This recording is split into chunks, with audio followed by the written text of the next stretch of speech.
Good morning, students. Today we are going to discuss about the cell. That how does it was discovered? How does it was discovered? Who was the scientist who discovered the cell? Okay. So for the very first, cell is the English word. In the Latin, it is called cellula, which means a hollow space. Actually, science में ज़्यादातर words भी आपको Latin या Roman words में मिलेंगे, क्योंकि या Greek word में, रोमन में ग्रीक वर्ड्स में मिलेंगे. रीजन बिहाइंड दैट कि ऐसा वहाँ की जो साइंस है it is comparatively more developed. वहाँ की साइंस ओल्डर टाइम में कंपेरेटिवली ज़्यादा डेवलप थी, इसीलिए साइंस के ज़्यादा टर्म्स के साथ भले आपको इंग्लिश टर्म्स वहाँ पता हो, बट आपको मिलेगा कि लैटिन या फिर वहाँ पे ग्रीक वर्ड्स वहाँ पे मिलेंगे जहाँ से वो वर्ड रियल में ओरिजिनेट हुआ है. तो similarly cell is called cellula in the Latin, which means a hollow space. Okay. Secondly, the cell was discovered by the Robert Hooke, and he explained his kind of observation in his book Micrographia. Cell को Robert Hooke ने discover किया था और उन्होंने अपने observations को, अपने procedures को अपनी बुक माइक्रोग्राफिया में उन्होंने उसे एक्सप्लेन किया था. Now how does Robert Hooke discover the cell? So Robert Hooke worked on the stem of the cork plant. Stem मतलब उसका तना. स्टेम के पार्ट में कॉर्क प्लांट को जो है कि यूज किया था. कॉर्क प्लांट बेसिकली जैसे स्पेशली ड्रिंक्स एक्सेट्रा या फिर अपने लेबोरेटरीज में आपने ऑब्जर्व किया होगा कि रिएजेंट बॉटल्स के ऊपर कैप लगी होती है, उसी तरीके से कॉर्क जो है सर्टेन मेडिसिन के या सर्टेन टाइप ऑफ रिएजेंट्स पे एज ए कैप यूज की जाती है. सबसे कॉमन वे जहाँ पे ये मिल सकता है. ठीक है. तो इन्होंने उसकी स्टेम को कट किया, बहुत थिन स्लाइसेस में कट किया. कट करने के बाद उसे ऑब्जर्व किया सेल्फ प्रिपेयर्ड माइक्रोस्कोप के अंदर. Then he find some honeycomb like structure. उन्होंने इस एक स्ट्रक्चर को, हनीकॉम्ब के एक स्ट्रक्चर को उन्होंने क्या नाम दिया? सेल नाम दिया. Then actually he saw the walls that was the cell wall. आपको पता है plant cell has the cell wall.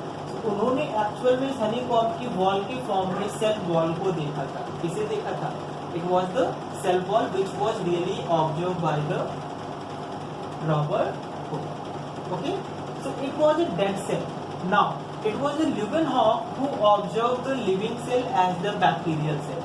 He was observing the water of different places. Then he observed that certain kind of living cells are present in the polluted water, and it was the kind of bacteria that was observed by the Leeuwenhoek for the very first time.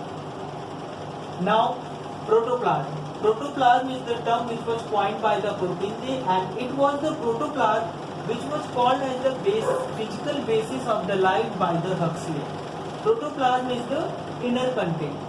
आपने lower classes में study किया होगा कि cell के अंदर दो चीजें होती हैं, साइटोप्लाज्म एंड न्यूक्लियोप्लाज्म. ठीक है. These two are collectively called protoplasm.